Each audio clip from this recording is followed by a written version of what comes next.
Well, how are ya? We're trying to offend our entire Australian audience. All three of them. Yeah, not sure how many there are. Let's look at the stats on that. Let's start looking at it and analyzing who exactly from Australia is I used to be deep into Australian Survivor, which is how I learned to do an Australian accent, but then the Australian accent leaves me until I start watching it again and then it gets good. So like right now it's bad, but once I start watching Australian Survivor, it's over. When I'm going, and no one can stop me. No one can stop me at all. I heard of Australian Survivor. Australian Survivor is peak. Australian Survivor is single-handedly saving Survivor, American included. Jeff Probst, you can actually suck my dick. Like genuinely, like I don't know what that man. Like he has an ego issue. Like seriously, he has an ego issue, and he can't accept that nobody wants to watch his hand-holdy Disney World Nickelodeon ass fucking version of Survivor. We need villains, okay? We need people who are willing to cut and lie and steal. We need everyday players. Everybody's literally the same exact person. We used to have people from different walks of life. Now it's like fake different walks of life. Like at the end of the day, they all do the same thing in just a different font. I'm so freaking over it. I'm so over the mundaneness. Like it's so freaking annoying, and they're just all super Survivor fans. Like I need somebody who barely knows shit about Survivor. I need someone who's kind of clueless. I need a casual fan. That's what makes it fucking fun. I need regular people. I need all these fucking people. Like they're just all like tell me anybody seriously, like from seasons 41 to seasons 49 who, like, you know what I'm saying, like everybody had the same fucking vibe. There's always like, you know, the corporate girl or guy, there's the fucking super fan nerd, they're all actually super fan nerds at this point. So like and then there's like the super good guy and the super good girls, except everybody's super good guys and super good girls. So where do we fucking go from here? That's crazy. I was gonna say Big Brother has similar issues, but like Big Brother, at least they do cast specific archetypes each season, but it's like at least the archetypes are diverse. Like you'll get people who are super fans and people who know nothing. So it is kind of fun. And I will say Big Brother Canada is better than Big Brother US, but Big Brother Canada got canceled. Girl, I just heard Big Brother Canada got canceled. What happened? It was a few years ago. It just didn't make enough money. They didn't have the budget to keep making it. Shoot, man. Yeah. Fuck. I think that happened too. They should just let Canadians on BBUS. Like they should just combine that. I mean, maybe they do, but like there are quite a few Canadians on American Survivor, and they're always like, "I'm Canadian," and I'm just like, "Do I really care? Like, it's not that big of a deal." Like, I'm sorry to all the Canadians who are out there. Like, as much as I like make fun of like Canadians and like a fun oh, they're Canadian, haha. But like, it's not that. I mean, like, I'm sure there's like a lot of differences, but it's like it's not that. It's like, you know what I'm saying? Like, no, it's not. It's North America. It's really not. It's literally North America. You know what I'm saying? It's like if somebody was like, "Oh, like I'm from Mexico," I'd be like, "Nigga, do I give a fuck? I don't care. Like, what the fuck? Give me somebody from a different fucking continent." There's gonna be a dumbass who's like, "Mexico's not North American," and I'm gonna be like, "Yeah, the fuck it is. Look that shit up, okay?" And then you have to give them a whole fucking global map. I mean, Mexico's right there. It's like right fucking there. Like there's somebody who wouldn't know. I'm telling you right now. Give me somebody from a different, and not Europe, definitely. I don't want to hear from them at all. At all. Like Australia or listen. If Probst was a fucking like just scaredy cat, because at the end of the day, he knows Australian Survivor is way better. You know why Australian Survivor is way better?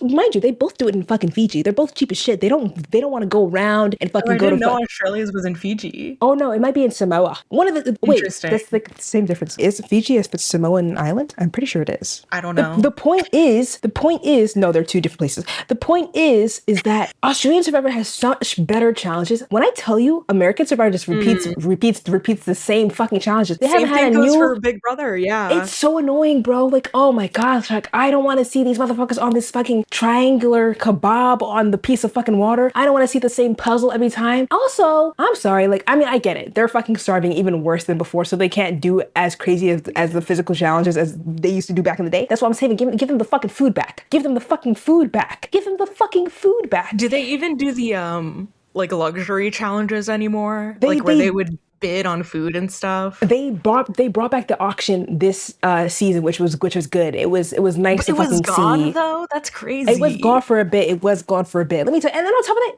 bro, when I tell you season 41 to 49. Not a singular theme. That's why they're just numbers. Every other season has like 28 Cagayan, because there's like location. You have the location, so you have beauty versus brawn versus brains, which was also like Cagayan, or you have fucking blood versus fucking water, or you have like, you know, there's like, what happened to themes? What happened to pitting people against each other? I'll tell you one thing. All of the ones in the 40s are just like the same The same thing. The same thing. Like, was it crazy for them to have 4 different tribes of 4 different races? One Asian, one white, one Oh my black, one God. Latino? It's Yeah, it very fucking early was. But 2000s. was it amazing? Yeah, it was the fucking most diverse cast they had during that period of time, and it gave us legends. It gave us Ozzy. It gave us freaking Parvy. It gave us fucking Penner. It gave us fucking like. There are so many. Oh, Yule. You know what I'm saying? Like so many people. Like yeah, like let's bring back these fucking characters again. Like oh my god. Like we're like oh my god. Candace from Raro or whatever it's called. Anyways, that's I my don't. rant. Yeah. Anyways, that's my rant. I'm sorry. That took a lot. So on to the emails. Oh, I was muted. I was talking and I was muted and I was like, why aren't you responding? Oh, what were you saying? I was saying this the Survivor seasons I've seen are Micronesia, Classic.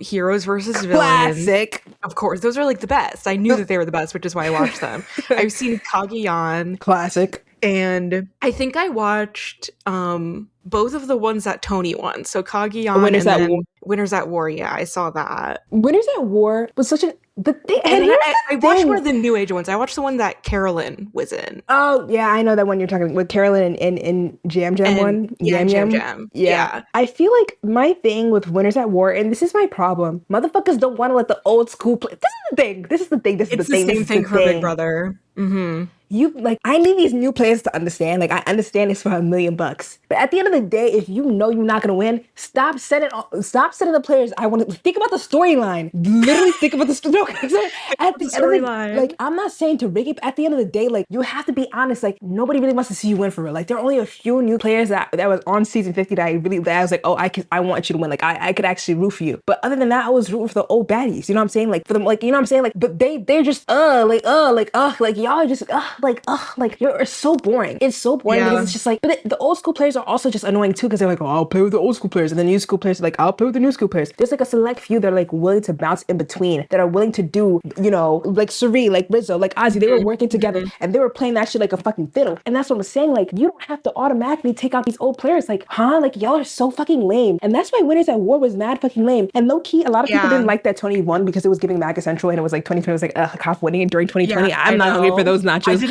I didn't like him for that reason. But you fucking top. But at the end of the day, that nigga is entertaining TV. He's entertaining TV. He's not fucking What I like boring. about him is that he's cutthroat. Like he's not afraid to fucking do shit. He's not afraid to. He'll lie on everything. He'll cheat. He'll rob. Then That's what you need. Then you have fucking Jeff Probst being like, oh yeah, we don't want to cast villains like Sandra and Tony. Oh, like who's gonna bring the entertainment then? Yeah, literally, who's gonna bring it? Who's gonna fucking bring it? Yeah, you need a villain. This kumbaya shit is pissing me off. I need real beef. I need people to really hate each other for real. But also, I do get it at the same time. We're in a different period. The age of, like, it's the age of social media. Just today, Shorty didn't even step foot in the villa. They already found her saying the word nigga and she's out. Boom, just like that. Yeah, she's out. I don't pay attention to Love Island like that. It's everywhere. I can't escape it. I watched like 5 episodes of the last season. That's the most I could ever do. Like, I just can't. Like, it's like the people are insane. But the point that I'm trying to say is that in the age of social media, 1, we can find everything about you, and 2, the way you act will determine, like, when you get out, like, you just might want to kill yourself because, like, so people are scared to be villains because then people might be mean to them, might cyberbully them, blah, blah, blah, blah. But at the end of the day, like, I think you muted yourself again, Pookie. Jesus, I keep muting. It's because I'm holding the microphone, so I keep accidentally hitting the button. Oh, you're really muted. There's a difference between being a villain and being, like, a bigot. You know what I mean? I'm saying exactly. Like, you can be a villain and not be like a fucking ignorant asshole, not be racist and homophobic and shit. Exactly. Exactly.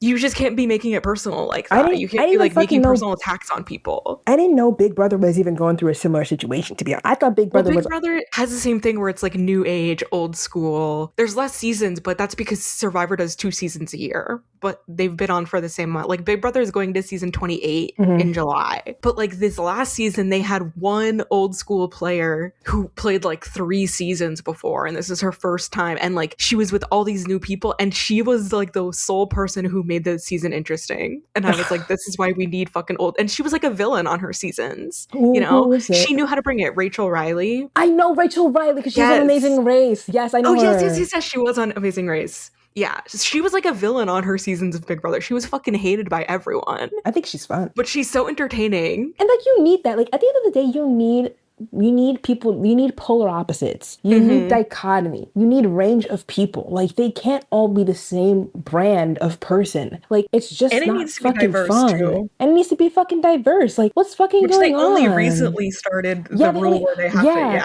During fucking 2020, they ridiculous. said 50% must be minority, which, by the way, Literally is still before then, fucked. there was, Like, I know, literally before then, there would literally be one black person per season. Can you imagine? Big Brother was really, really bad with it. Big Brother was Horrible, horrible, terrible horrible. about it. It was so bad. Like, I would look at Big Brother and be like, because in my No, head, you're like, right. Big Brother's supposed to be the woker show, in a sense. You know what I'm saying? Like, in a sense where it's just like you have these like people in a Because house, it's you know branded as what like I'm a saying? social experiment. Yeah, they all are. And it's just like, what are we experimenting? So their whole thing is like, oh, we get all these different people from different walks of life, but then it's like, okay, like all of them are white people, and you have Yeah. one black person. It's one black person, and like maybe there'll be like one southern white. Oh, Yeah, one Southern white, and that's like our diversity, and then like literally, one person from California, and then maybe like a gay. one gay guy. Yeah. Yeah, that's literally it. Like, all right, okay. Nowadays it's a little bit better, but I was kind of annoyed because last season didn't have any gay girls on it, and like I always want Mm, to root for the gay girls, hmm. and there usually is at least one, and there was none last season. It kind of pissed me off. Oh my gosh, Anyway, bro. Whatever, man. Let's talk about the real gay girls. Let's get into let's talk about Riverdale. the real gay girls. Hello, guys. Welcome to River Deep, a Riverdale podcast where we get deep into Riverdale. My name is Abby. I'm Oh, wait, Emily. sorry. My name is actually Emily. Oh, we switched. We changed We voices. changed. We changed voices. Yeah, I'm Emily. I'm And Abby. yeah, and we are your hosts. Well, today we're doing episode 20. Episode 20 of You're season 20? 2. You're Wait, what is 20? that? Oh my gosh, Emily. Oh my god. Oh my god. I love how we don't get each other's she's like, references. no, literally, it's like, you see, this is what Big Brother and Survivor needs. Two people who have a common interest, but also We don't would get eat each that other at up. all. We would go into that game and eat that up, bro. Like, okay, so it's like when it's like the girl, she's asking like her age, and she's like, "Oh, I'm 20," and then like there's like the other girl's like, "You're 20? What is Like this you're 20? from, Like you're though? 20?" It's like, it was like a TikTok sound. It was Oh. like a viral See, like I'm video or never up whatever. on TikTok shit. Girl, this was literally at least 3 years ago. Oh. But goodbye, Well, then I wouldn't remember boo. then. Girl, anyways. Girl, So, anyways. we're on episode 20. We got emails though. We got Do you emails. want to tackle the Yeah. emails? It's gone up exponentially. It's gone up at Which- our emails literally low-key popping off. Like I was just checking it before we recorded, and I checked the spam folder, and we had one in the spam folder, which like fuck you, Gmail, for putting an email from a beloved listener in the spam folder. God. Right, how fucking dare Like, you? what if you I didn't freak. check it? Freaks. I mean, Google's going down the deep end. They'll never sponsor us, but fuck them. You know what I'm saying? Like, they're just, Yeah. they're just not. They changed their logos and everything. Like, who fucking asked you to do that shit? I hate when motherfuckers try to get creative all of a sudden. Change their logo? Yes, bro. Their fucking sheets doesn't look the same. Docs. Oh, Drive. docs. It's some weird, I'm not a fan. Not a fan. God, Google. Just some housekeeping. I'm probably gonna change. Listen, as if we have a consistent upload date. We're always freaking skipping weeks and shit, and I've changed the upload day like multiple times. But I'm just saying I'm probably gonna change it again because Abby went back to school and she's very busy and she has important I am a things to busy do. bee. So I have important things to do. Baby, you went mute again. Let go of the mic. Let go of the wait, mic. I muted?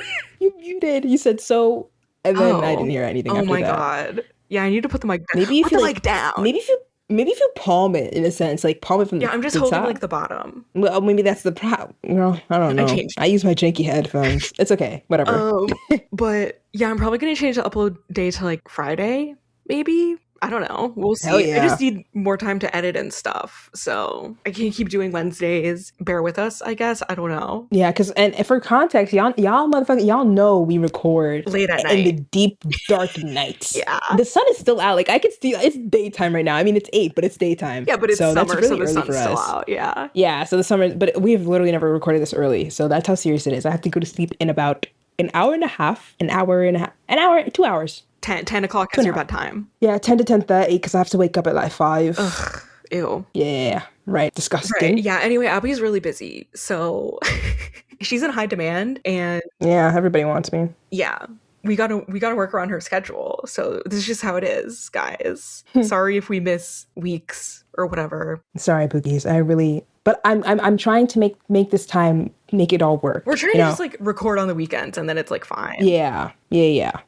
Oh. Anyway, we did get a lot of emails since our last recording, and I will now read them. I only sent one to Abby, and also, which I forgot how it went. Wait, no, I remember. Yeah, I remember. And the name is like a beautiful name. You said, no, just call me Keisha. And I was like, no, we're going to call you. I don't remember what it was, but I remember that part. And I was just like, oh no, like, no. Yeah. That is very. Actually, all of these emails are from people in different countries with names that I am probably going to butcher. So. Wait, why we went global? Like, we're literally global. Whoa. Can I get screenshots of these so I can read along with you? Yeah, I wish I could see the website I use for stats doesn't show me where everyone is located. Maybe I need to change. Spotify doesn't do that. Bums. I think Spotify does. Maybe. Okay, hold on. I sent you the first one, and then the second one, this person sent images along with it, but I also don't know if you want to see because they contain spoilers. Send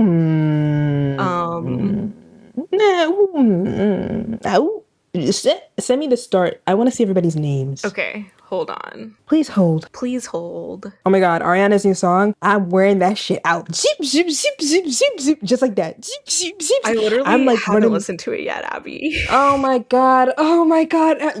Let's change the subject.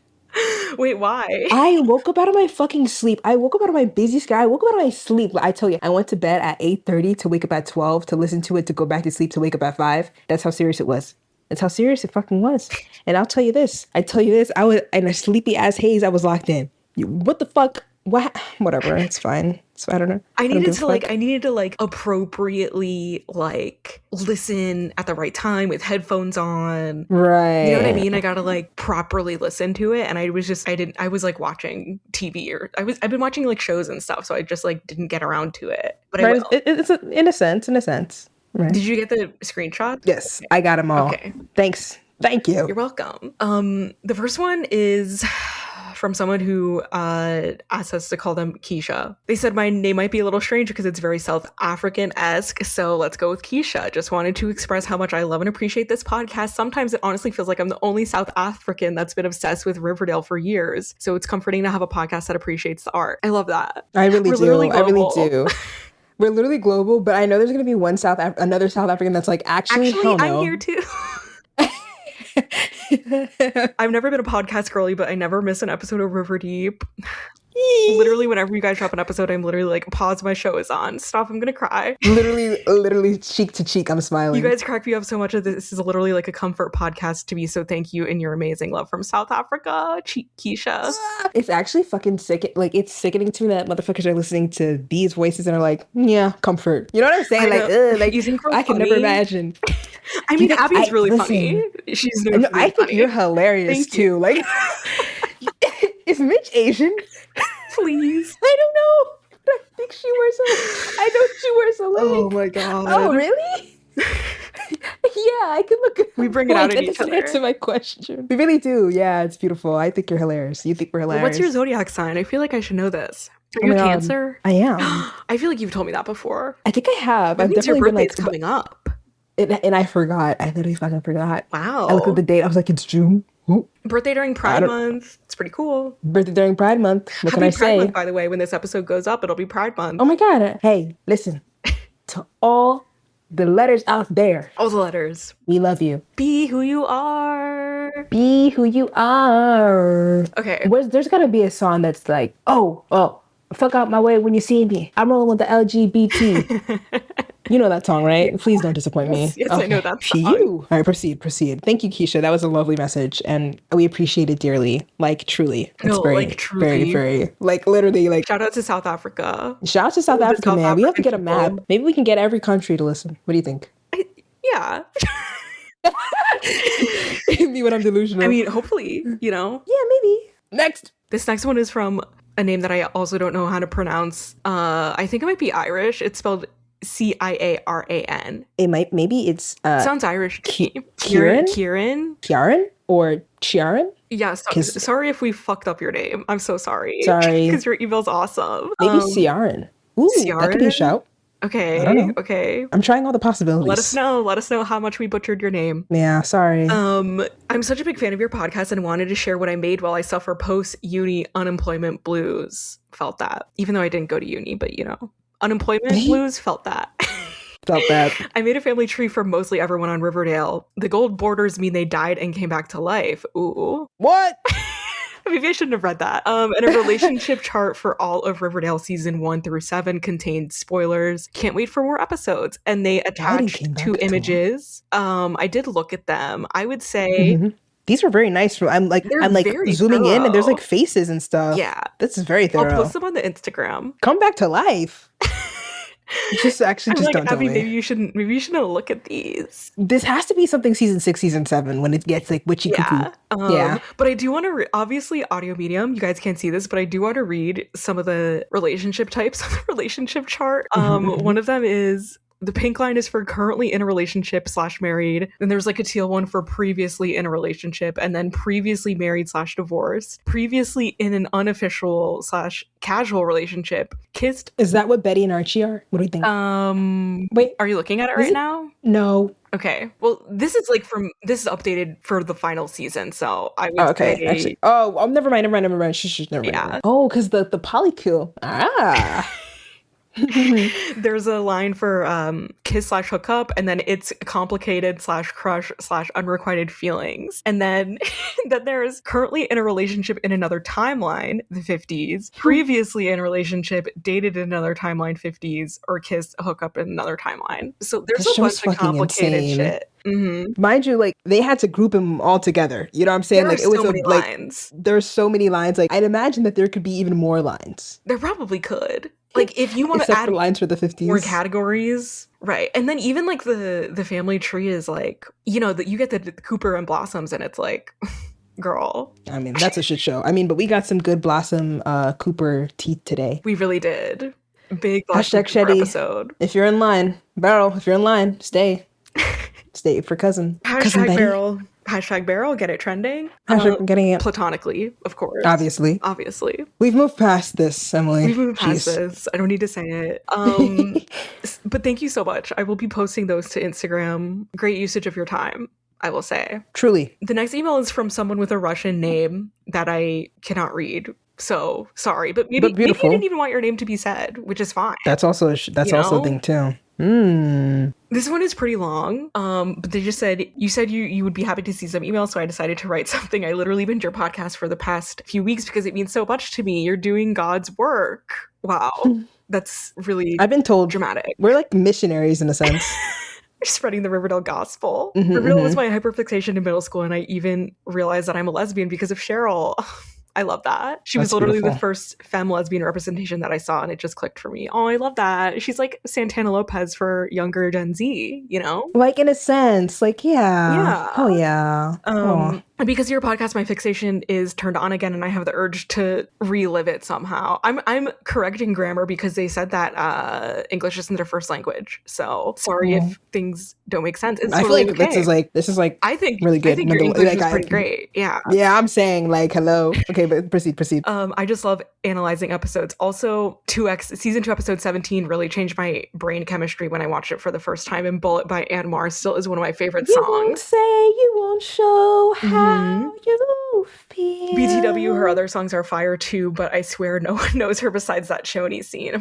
Maybe I'll have to listen to her other music. Yeah, let's get it streaming. And I was really happy to hear you talking about it. In the last episode, you said that Tom Keller could be the Black Hood too, and honestly, as I know, I don't know if this is correct, and I don't remember when I got this information, the writers didn't know who it was until the very end, and at first they were really going to make it Tom. I actually think that's true. I saw a clip of the actor who plays Hal recently talking about this, and he said they didn't decide until, like, he didn't know he was going to be the Black Hood until, like, later into the season. So that's probably true. I was thinking about that whilst watching this episode, and I was like, they really, really did make that shit up, huh? I was like, are they going to give Hal contacts? Or like, I don't know. Like, what are they? I was wondering. Right, like, are his eyes green or blue? I don't even know. Because I looked at his eyes this episode and I was like, I don't believe it.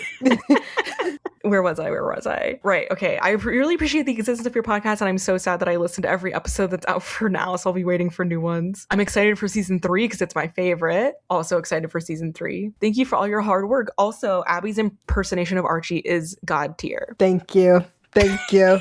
Thank you. I agree. Thank you. Hiram, Mr. Lodge. First of all, I was not gagging at Hiram today. We'll get into it. Oh my god, yeah. Hiram, terrible this episode. Terrible. I couldn't get behind him at all. Good, I'd be side-eyeing you if you did. It took this long. The last one is from Jaden, and it was actually sent yesterday, so timely. You got it just in time for recording. Hi, Emily and Abby. I found your podcast a week ago and have already listened to every episode. You're both so funny and endlessly entertaining. Wait, hold on. I know. A week ago? Do you listen? I need to know if you listen on normal speed. I don't know. Let us know. Let us know, Jaden. Did you listen on normal speed? Maybe they listen. I used to listen up to podcasts at work, while I was working. Yeah, they could have listened in the car ride or on the bus ride. Love that. Or the run. Oh, or jog. the run. Oh, are we? Who knows? Are we Who's good to say? to listen to on a jog? I don't know. Let's ask. Let's put a poll. Let's ask the audience.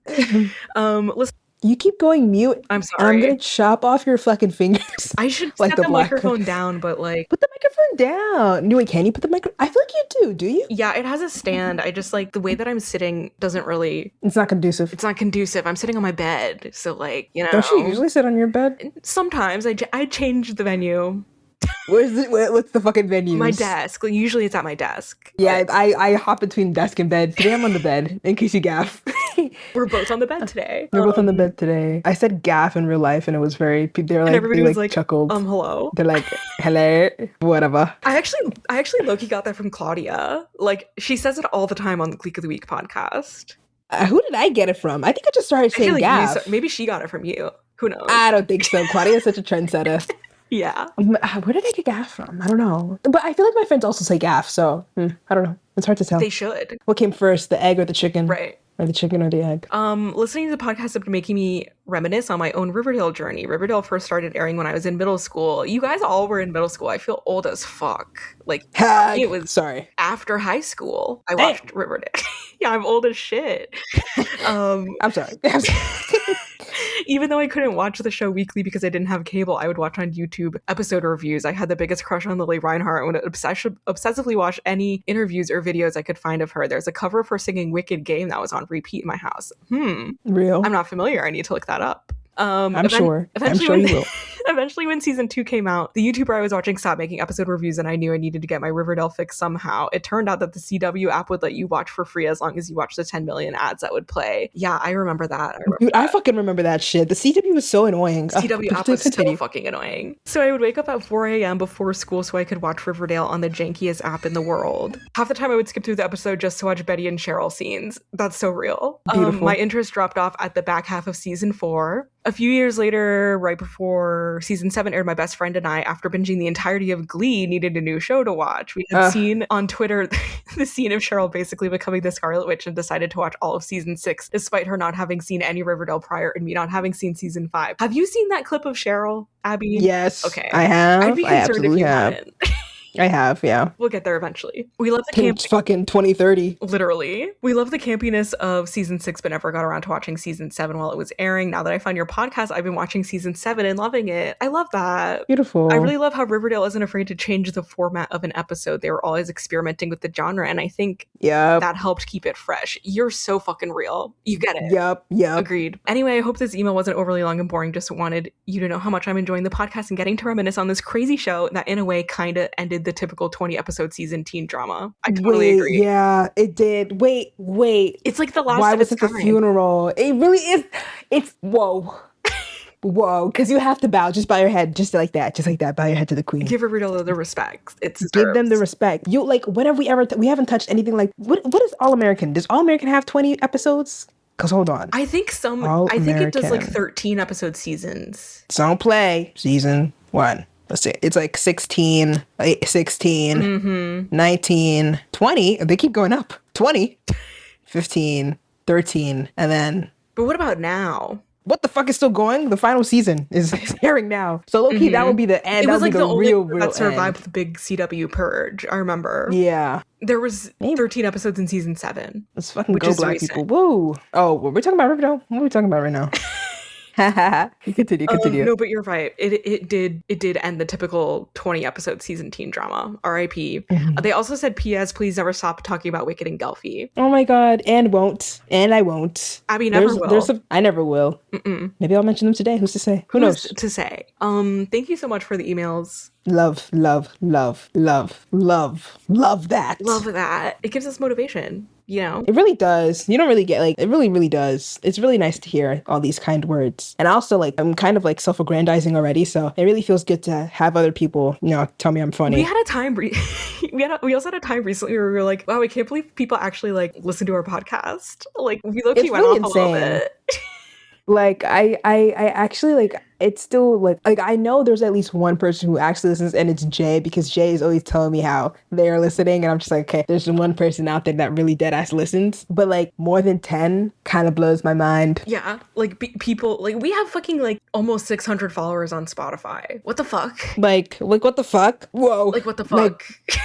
Well, thank you guys for the support. It's very beautiful. It's very beautiful. And we vow to do our best to continue to provide, even in these busy times. Even in these busy times, Riverdale prevails. Let us process. Yeah, we should get into the episode.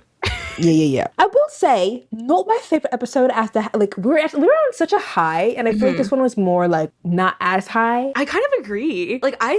I remember this episode being better than it was. Not that it was bad. Yeah, it just wasn't, you have the musical, and then you have the post-Midge of it all, which, by the way, I forgot Midge died, because I always forget what happens in between the weeks, and then I watch a recap. It's been over 2 weeks. I was like, oh my god, they really killed my shawty Midge. Oh my god, they got my sister. No! Yeah, poor Midge. Bring her back. She'll be back eventually. You have to wait 5 seasons. Oh, sweet. She's one of the people who comes back to life. Fuck yeah. Any facts that are boring? Season 2, episode 20. It's called Shadow of a Doubt. It's named after a movie from an Alfred Hitchcock movie from 1943. So there you go. The trivia that I have is Cheryl reads the Books of Blood by Clive Barker, who's heavily referenced in The Chilling Adventures of Sabrina. So there's a connection. Cheryl mentions the Marshmallow Man in reference to Betty's theory that her father is the Black Hood. That was funny. And then, all of these they're always references. I did look at my friend's Riverdale trivia, but they're all on here. Oh, they are. They made it. The episode, fuck yeah. The episode marks the introduction of Sheriff Michael Mineta, who in the Archie comics is the latest iteration of the Hangman. I don't know what that means, but cool. Neither do I. And then Joaquin references San Junipero. Of course, I got that. You know San Junipero? I got. Oh, come on. I feel like we've had this conversation before because he mentioned it in season 1 as well. And then the crowd outside the sheriff's station references real political slogans such as "Don't tread on me" and "Drain the Southside Swamp." Okay, we're getting political. Political episode. Okay. I also have another piece of trivia that I will get to when we come across it in the episode. Okay. And that's all I have to say. Okay, period. Let's get this show on the fucking road. Let's get the show on the road. All right, so the show starts. I forgot that Midge died, so then I mourned Midge for a couple of seconds. Aww. And I actually thought Midge had just died. I forgot there was a whole episode in between where we were like, oh my god, Midge is dead, and the repercussions of that. But I mean, how do you want to do this? Do you want to go story? I don't even know how we do this. It's a whole bunch of bullshit. No shade. No shade. If this is your favorite episode, I'm so sorry. I loved it. I think the episode after this is a very it's setting up episode. So you can always tell when Riverdale's setting something up. You know what I mean? This was a clear setup to the next episode. Really. Exactly. It was just a little appetizer, a little hors d'oeuvre. Just something light for the what I'm saying, just a little light for the palate, a small little bite, a slider, right? That's definitely what it was. And so I feel like the next episode, they're going to slide into something real crazy, just real crazy, real good. I'm trying to load the episode so that I can remember where it starts. It starts with Archie going door to door campaigning for his dad. Oh, yeah. So he's going psycho once again because of the Black Hood. There's only 2 people who can make him go crazy. Black Hood, Hiram Lodge. Okay. And rightfully so, he's like, Black Hood is back again. So he's looking into the eyes of men, which Hiram comments on later. And I was like, Hiram, you're mad weird. But that's neither here nor there. Yeah. And he's like campaigning for Fred, like being He's like, going vote for door my to door. dad. And this one guy's like, I'm voting for Hiram Lodge. And he's like, you mean Hermione? Which was mad weird. I was like, yuck. I mean, that yeah. gave me a shiver down my spine. I was like, whoa, nail in the coffin for Hiram in a sense. Yup. This is obviously the guy who later goes on to tell Hiram that Archie's campaigning for his dad. And then Hiram is like upset about it. It's like mad weird because like that's his fucking dad. What did you expect? Like, you fucking freak. Right. And Archie's like, actually, I wasn't. I was going to look for the Black Hood. Like, okay. Boo. Just fucking boo. You were doing both, Archie. And on the other hand, across the street, or across the neighbor, across the what do you call it when you're adjacent? I guess adjacent, but like parallel? Next. I guess it's just next. Next door. It's just next door. It is next door, yeah. At the Coopers. I was hoping while I was watching the little rundown of like what happened prior, I was hoping like, I was like, Betty, please, like control it. Like, please still think that it's Hal. And she is suspicious of this man. They're having like an eye to eye moment at the table. It's the episode where Betty's suspicious of Hal, which was interesting because I was like, if I were watching in real time, I would feel like it wasn't Hal because it would be too obvious. You know what I mean? Yeah. Like this episode made it too obvious. So I would be like, oh, this is obviously a red herring. Like it's not too Hal. Easy. So it's really interesting that it actually is him. And she's like basically talking about like, I feel like we were put through this trials and tribulations for a reason, something, whatever the fuck or whatever. And it's like weird, but whatever. And then we're with Veronica and Archie, and like he got his ass beat, which I also forgot that happened. And she's like covering up his makeup. Like, wait. I love that she was using makeup. Me too. He didn't gaff. He's like, that's what I'm saying. Like positive masculinity. Like that's one, like he don't gaff. You know what I'm saying? And also like continuity because it's like, what the fuck happened to his bruises? Oh, like they're explaining it. Thank you. Cool. They're explaining it right there. And Hiram invites him to his literal den office, and he's like, why are you campaigning for your dad? And Archie's like, nah, I'm looking for the Black Hood. And like I'm just like okay, like whatever. Oh wait, also I forgot to say one line that was said earlier when Jughead was doing his little voiceover, which you think Cole Sprouse like came like into the studio once a week to do those? How do you think he did it? Probably. Like, how do you? He probably did a bunch at once, like as many as he could at once. I know the voiceovers for Glee, they would literally just pull them to the side while a scene was like being filmed and be like, hey, record this. I think he went into the studio properly. Glee was dead ass so janky. Like when I tell you that's it was a different time. It's literally a mirror. It wasn't even a different time because what they were doing was abnormal at the time too. Like they were just so overworked and underpaid that because they were already in the studio for singing. So it's like, yeah, and dancing, and there's literally just no fucking time. I wish that there was a documentary talking about the making of Glee, like the real making of Glee, like how they were able to do all these things, because I think it would have been fascinating. The point being, I'm assuming they put Cole Sprouse up in a nice little studio and he was speaking into it. Which does that mean he used spoilers for the next few episodes if he had to do it all a bunch at a time? Only had like an episode or two in advance, I would imagine, because they didn't have them written. Like I don't think they had them all, like they would have to all be in pre-production, you know, in order for him to be in the studio. But he says he says how Betty was suspected that the Black Hood was much closer than it seemed, and I was like, gag. First of all, also in that monologue that when Veronica was talking to Archie, I didn't understand a word she was saying. I didn't understand a clue. What was she talking about? She just saying a bunch of words. This is what I have my trivia on. I was waiting for this episode because I've been waiting to talk about this forever.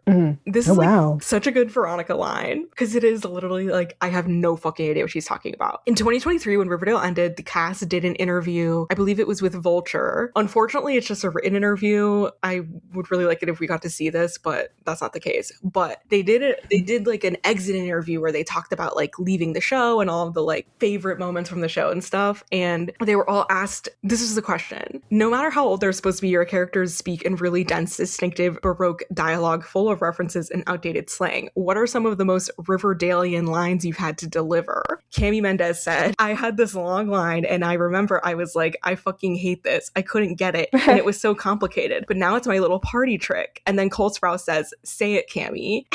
Madeleine says, say it, girl. And she recites the line. She says, word of my exploits serving Nick his comeuppance has seeped into the demimonde of mobsters and malls my father used to associate with. And then everyone cheered and applauded. And Madeleine said, I don't even know what you just said. You know that, like, you know when, like, Ariana is doing the interview for Scream Queens and, like, other girls talking beside her, and she's just saying, like, it's not a complete sentence, and Ariana's just like, I want to see what you just said written down on paper. That's what that felt like. I was so lost, and I didn't have captions either. I was too lazy to turn them on. So so funny. And Archie's face too. He also doesn't know what she's talking about. He doesn't, but he hasn't since season 1. No, he never does. It's so funny. Yeah, so Kimmy Mendes still remembers that line from season 2 to this day. Like, that's crazy. Okay, but what does it all mean? Okay, it's fine. We'll do investigative journalism another time. That these guys are coming. These guys that work with, that are sons of people her dad works with, I guess. This is like some Ian Brennan type bullshit, in a way. You know what I mean? It really is. But yeah, that confusified me severely. So the guys are like courting her, but like business courting her on like behalf of like their families. Honestly, I didn't like this Veronica storyline. I felt like Veronica was in her completely different show this episode. I was like, they couldn't find a way to connect Veronica to the rest of the plot because everybody else was doing something connected to the plot, and then Veronica was off here talking about a casino. Talking about a casino, and I was like, okay, maybe this will like apply for. Can we just talk about Veronica so we don't have to talk about her again? No shade. Yeah. So like Veronica has these. Like, I did not like Veronica's plot this episode. She's like having to like see all these suitors, and I was confused. I was like, is this romantic? How's Archie okay with this? And I realized, oh no, it's not romantic. I was watching on 1.5 speed. It's for business stuff. And like they like meet, they like come over to her house, and she's like, we'll do this tomorrow and whatever. And like they go to like the fucking Pops, and like she's interviewing them at Pops, and they all come with their little like 1 minute like elevator pitches. Yeah. And one guy catches her eye, not her eye, but like this business thing of like starting a casino. She's like, oh, this is a great idea. And she tells her dad, and her dad's like, oh, like that family's untrustworthy, and like they're not actually doing like legal stuff at the casino, so like whatever, put a pin in it. And then she's like, then she goes to see Mary McCoy, and like is trying to figure out. And I was also just like, I know it's Riverdale, but I was also just like, Veronica, you can't do this. You're 16. You can't fucking open a casino. And it's just like, and this was the thing that got me, like, and I understood where she was coming from, where it's just like, oh, like y'all been treating her for adult this whole time, and like asking her for her opinions and this and the third, and wanting her to do your dirty work. And she fell for it because at the end of the day, they don't want her to actually have a voice for real, like specifically Hiram. And like she thinks she's part of the team, but girl, you're not on the team. Like you're not even on the plane. Maybe there is no plane. Maybe there is no plane. She like goes to Mary McCoy, and like, what did she say to Mary McCoy? Because she's like, I want to do it because Hiram didn't want to do it because like the guy, his name is Elio. His family's like bad news. And Veronica was like, okay, well, we'll do it properly then. So she like goes to Mary McCoy, who's an attorney now. Now she's the only attorney in Riverdale because Mary isn't here. And she's like, oh, I just wanted to like inquire about like how to get a proper license. And like Mayor McCoy or attorney McCoy, Sierra. Her name's Sierra. Sierra's like, you know, it's like really difficult to do this. And I was like, well, also she fucking can't because she's a minor. Like, what are we even doing here? Like, and she's dead ass entertaining it for real. She is, because Veronica paid her, and I was curious how much she paid her. How much do you think Veronica paid her? I think at least 3, but at most 3K. You know, this is like a little like, what's that shit called? Where it's like a quote or whatever, like where you come for a consult. A consult, yeah. Yeah. So and then she like again proposes it to Hiram at, I don't remember where they are, and then Hiram's just like, stop. Basically, he's like, cut the shit out. Like, you're like, we have bigger things, you know, the campaign, da da da da. And she's like irritated, and then she like feels dismissed. And then another scene happens, I believe, where they're talking again, and she's just like mad about it and talking to like Hiram and Hiram and Hermione. This is after like that thing happens, but basically she's like, okay, fine, I'll start the casino myself. And then he's like, oh, what, with the money that you got for the ransom from that guy that you kidnapped after Archie was kidnapped and you freed because of the Nick St. Clair ransom? Well, too bad. You think I was going to let a 16-year-old keep all that money? I put it in a trust that you can't access till 21. 21 is actually, that's a little crazy, though. Like, isn't it usually 18? Yeah, but would you trust an 18-year-old with fucking $1 million? I mean, no, I think I would do 21 for my kids, too. I wouldn't, but I'm just saying, like, legally, that's usually how it is. Like, you're considered an adult at 18, even though I don't think 18-year-olds are adults, but, you know. But I don't think that I don't know how trustworthy. I don't think it's like, I think you can set it at any kind of age. Okay. What do I know? I don't come from generational wealth, so I wouldn't. I know. I'm talking out my ass. To. I feel like if I was to make a trust, I would have it be like a, you know, you get a little chunk of money. It starts like, you know, every, like, once you hit 18, it's like, okay, like 5K here, 5K there, 5, you know what I'm saying? Something cute, something very polite with it. You know what I'm saying? Like, very cutesy with it. Yeah. Anyways, and he's like, you can't buy this casino, blah, blah, blah, blah, blah. And she like storms off. And that's the end of that storyline. Oh, but then like her and Archie have sex randomly, which I was very confused. I was so fucking that. Annoyed about that. I was like, oh, they haven't had sex in a couple episodes, so I guess that's why the context of it was so fucking stupid too. We'll get to it. So dumb. But... okay. Oh, we can get into it now. Okay. Because she's like, basically she's mad at her parents, and she's like, she goes to Archie and Fred's house, and she knocks on the door. She's like, Fred, I'm now campaigning for you. Because she's like mad at mommy and daddy. She's like, I don't like what they've been doing. Girl, you don't like what they've been doing now because Like, girl, anyways, so stupid, so silly. Also, it doesn't even matter. Yeah, she's like, Fred, I'm campaigning for you now. And then it cuts to her and Archie going into the room to have sex. And I was like, you're telling me Fred just let you guys go up to Archie's room alone? Yeah, And shut the door? literally. No. There's no fucking way. He's like, he's better than him waiting for the Black Hood. Like, Maybe. I cannot. That was ridiculous. It was ridiculous to have Fred in that scene and then immediately cut to them having sex. Like, what is this? Insane. Anyway, added to the list of unnecessary Varchi sex scenes. I'm not usually one to be like, unnecessary sex scenes, but like with Varchi, it usually is. That really was. Sorry. It usually is. Sorry. I did want to shout out to a line that Veronica had. One of the boys asked her who her favorite boxer is, and she says Michelle Rodriguez in Girl Fight. Probably the gayest thing she's so ever. Gay. The gayest thing she's ever said. And I'm like, a Veronica is straight truther. But this is I like really don't for think she's sure fruity. the gayest thing she said. I think she's not. I don't think she's straight. I don't think she is. I been know debating she's about like this. Oh yeah, we have. I mean, okay, She's it's fine. like, We don't have time to debate it tonight. We don't have to. Right now, she's like bi-curious at most. Right? Yeah, she's like, yeah, but like, you know, she's bi-curious. She's bi-curious, yeah. But still, her saying Michelle Rodriguez is her favorite boxer, really fucking gay. gay. Really fucking gay. That's beautiful. Let's talk about the other storylines. Yeah. Okay. So basically, We on the other side of the have a river, new sheriff in town. hot guy, but you I can thought tell he was he's evil, really but handsome. hot. He was He's really hot. handsome. He's fine. Like he's black. ACAB Black though. man on the, Don't worry, ACAB. Like yeah, ACAB for sure. Well, of course, they had to make the new black guy a villain again. Yeah, literally. I was like, fuck me. Oh my god. Now that I'm really noticing, the villains are always people of color. Well, not the Black Hood, but put on my. Oh yeah, I forgot about that again. Clifford Putting on my. Oh, okay. Putting. No, but you're right that every time there is a black guy, they're a villain. That's what I'm saying. I'm saying. Wait, Clifford and who? The Black Hood. And the Black Hood. Yeah. Those are like the real villains, but like there's more minor villains like Chuck, Sheriff Minetta, I mean Hiram. Sheriff and Hiram. And I think Hiram is probably mid-tier villain. Right. At least now. At least for now. For now. He gets to a point.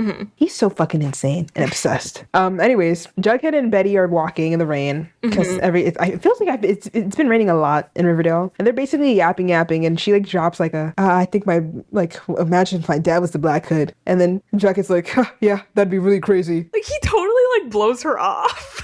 Blows her off and keeps walking. You don't even see that she like slows down a bit. Like what? First of all, if someone had said that to me, I'd literally be like, hello, like let's talk about that. Like I would have Cheryl's reaction. Like, okay, why do you think this? Let's investigate. He literally didn't gaff at all. Which is why she went to Cheryl, I suppose. But exactly. I love that she went to Cheryl. I love that she didn't tell Jughead about any of this shit and instead just went to Cheryl. Hell yeah. You know what? I was a little hesitant. I was like, I don't know if Emily's gonna be like, I thought you'd be like, oh, like you see how Betty goes to Cheryl, but when Cheryl needed Betty, she wasn't there. I still believe that, but that doesn't mean I don't like their dynamic. Like I love that they were teamed up this episode and it made sense. Like let me go to Cheryl. Cheryl has experience with it. She knows what it's like because her dad was a fucking killer. Like deranged fathers, right. Sick and evil fathers. It's something they're bonding over. If she says, "Dear cousin, you look Harold." I love that. They're like cousin trauma bonding, and like basically she's like, yo, like Cheryl, I think my dad's the Black Hood, and Cheryl's like, girl, like I've heard him walk around Thistle House, like he is not sly or sleek. Which was really funny. And then like Betty's like, no, like come on, like please, like, and then Cheryl's like, all right, listen, if you want to do this, like you have to do this, you have to get the evidence to send it through. And like Betty's like asking her, like, did you know in your heart that your dad killed Jason? And she's like, I did, I knew. And I was like, did you? She said subconsciously she did. Subconsciously I'm gonna start doing that. When niggas ask me questions, like, if you just gave me a couple more minutes, you know what I'm saying? Like, just give me a second. Like, I'm gonna start using that. Anyways, but they're having that whole session, and I thought it was really cute. Like, they really grew. Like, remember, like, in season 1 when, like, fucking Cheryl was holding Lily's fucking... Yeah, threatening her. Like, wow, that was really crazy. Buzzy and crazy, but mostly just crazy. It was Buzzy for the time when you didn't know they were cousins. Right. Cheryl says, wherefore comes this accusation? Wherefore comes, like, literally, like, what? Whatever. Cheryl was so like soft and like normal in this episode. She really was like and that's what I'm saying. Chill. Like Tony's doing good work. She's doing rehabilitation. She's doing rehab on Cheryl. I liked how Cheryl and Tony were in their own separate storylines this episode. I like that too. I love when people exist without their significant others and are still their same person. You know what? That goes for Bughead too. Bughead and Varchi, I suppose. But Varchi's storyline was stupid.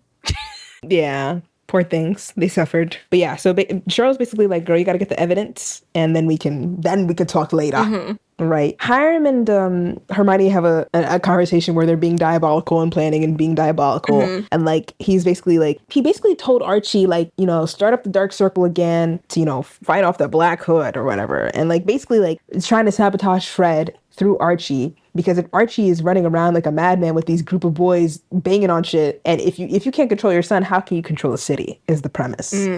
And I'm like, you smart villain, but also I'm not feeling you right now, Hiram. Like, the shit they pulled out the debate. Oh my god. They're just damn. Wait, what do you mean? They did the shooting? No, like the shit that Hermione said about Archie at the debate. Oh yeah. That was crazy. Why are you bringing the kids into this? Very nasty. So now the boys are having a session in their the football meeting, like, plus Kevin. The locker, plus Kevin. And I'm wondering who invited Kevin. I am curious. This episode. Ugh. Fucking Kevin. As usual. Listen, at the end of the day, Kevin, Archie, and Reggie are just 3 red-pilled people in 3 different fonts. They're like all the different fonts that they come in. For teenage boys specifically. Archie only recently turned it around. Like, he only recently turned it around. Like, he'll grow out of it. Like, he might get back into it, but he'll grow out of it. Reggie will stay in it, and Reggie will be the gay that's in it. Episode. Kevin will be like, oh, like, I'm gay, but, like, I won't be gay around my kids. You know what I'm saying? Do you know what I mean? Kevin's being like a pick-me gay. Exactly. And it's just like, Kevin, yuck. But anyways, the only one who's valid here is Moose, because I get it. He's upset because his fucking girlfriend was killed. Like, I get it. Like, obviously, and even then, he's not even as mad. He's not even as mad. Like, but he has the right to be irrational and mad.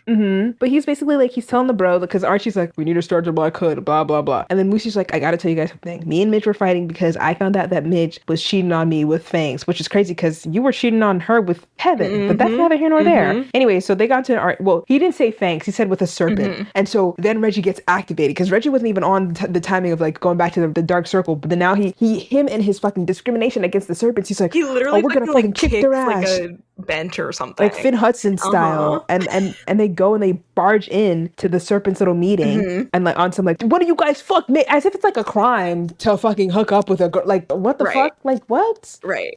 Anyways, it's kind of like Romeo and Juliet with Archie in a sense. It kind of is, and they're like trying to like control their groups of gang, like the Capulets and the Romanios or whatever. What are the Capulets? The Montagues and Capulets. Yeah, just like that. Yeah, like the Serpents and the Bulldogs like start fighting, and Sweet Pea's like, fuck you guys. Honestly, Team Serpents, of course, always. Of course, every single time.